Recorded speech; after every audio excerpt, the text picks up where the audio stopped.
13 days. Just 13 days. That's all it took in 1971 for one of the most decisive military victories of the 20th century.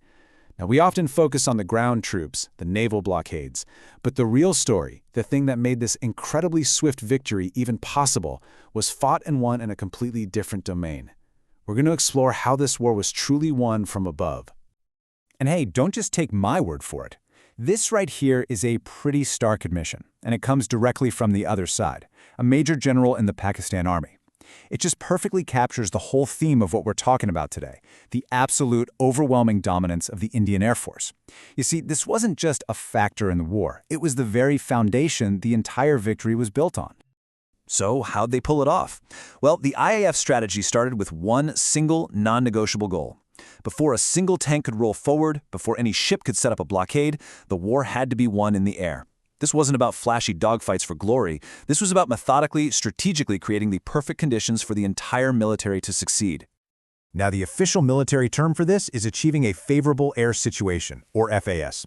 The easiest way to think about it is like creating a giant protective umbrella over the entire battlefield. The IAF's first job was to make sure its own planes could fly wherever they needed to, whenever they needed to, and to make sure the Army and Navy down below didn't have to constantly worry about getting hit from the sky. It's really the critical first move in the chess game of modern war. And the sheer scale of this effort, it was immense. I mean, look at this. Out of more than 4,500 missions flown out west, nearly half, almost 46% were dedicated purely to air defense. That's the work of putting up that umbrella. And it's that control of the sky that directly enabled the next huge part of the mission, devoting another 41% of their flights to directly helping the Army on the ground. So what was the result of all that intense focus? Just astonishing speed. By the evening of December 4th, get this, only one full day after Pakistan's first strikes, the IAF had effectively won the battle for the skies on the Western Front. The Pakistan Air Force just couldn't mount an effective fight anymore. This super early victory was the key that unlocked everything else that followed. Okay, so with the skies now secure, the IAF could pivot to the Army's most terrifying problem, stopping a literal tide of steel. We're about to see how controlling the air translated directly into blunting these massive armored assaults on the ground. And nothing illustrates this better than the legendary Battle of Longawala. On the ground, the situation was beyond dire.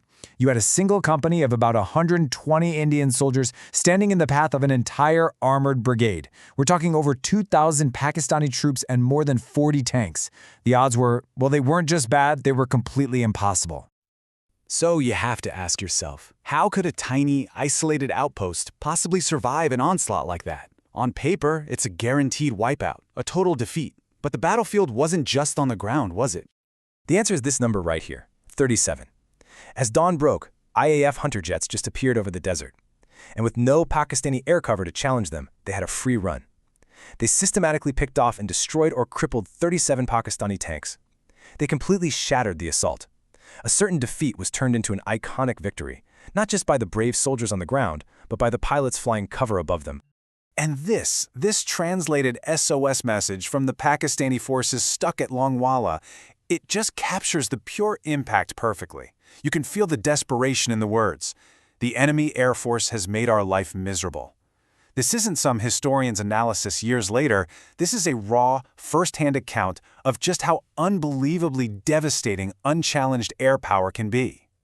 You know, Longawala wasn't some isolated fluke. It was really a symptom of a much larger reality. The IAF flew over 3.5 times more ground support missions than the PAF did.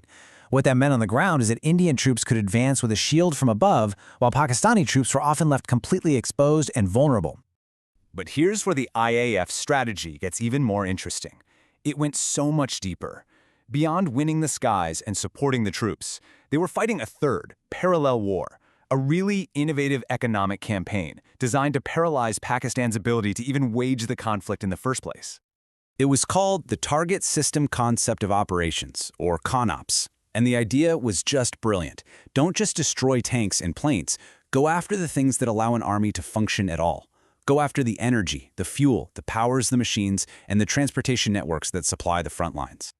The logic was this simple three-step cascade. First, you hit the energy systems, oil depots, refineries, gas plants. No fuel means no fight.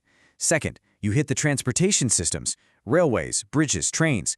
No movement means no supplies. And the result? You cripple logistics and you literally starve the enemy's war machine into submission. And the results of this were absolutely devastating. The Karachi oil tanks? They burned for 4 straight days. The Ataq refinery's production was wiped out for an entire year.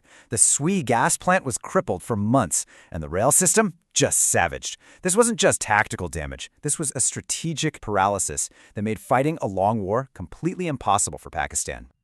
Now, beyond these huge strategic moves, the IAF was also this incredibly versatile workhorse, performing dozens of other missions that were absolutely vital to the war effort, even if they didn't always grab the headlines. I mean, they were using these big, lumbering transport planes as highly effective night bombers. They modified fighters to fly crucial recon missions.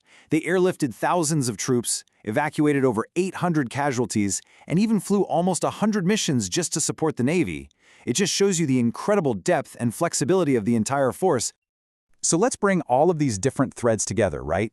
This wasn't just one single strategy. It was a whole series of interconnected layers, each one building on the other, that created this cascade of effects, leading to that swift 13-day victory. Ultimately, it was this multi-layered approach that was just so decisive, by first achieving air superiority, then using it to dominate the battlefield, and all the while crippling Pakistan's ability to fight from the inside out. The IAF prevented what could have easily become a bloody, long, drawn-out stalemate.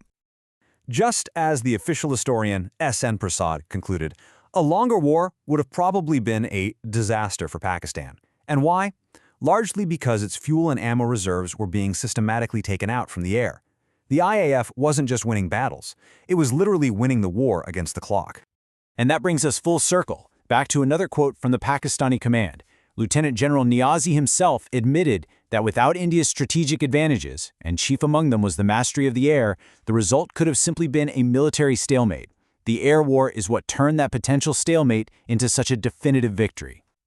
So this brings us to a final, bigger question.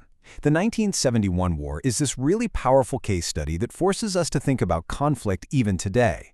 In our era of advanced technology, how much of a nation's fate, its actual ability to win or lose a war, truly rests on its power in the air? The lesson from 1971 seems to suggest the answer is, well, almost everything.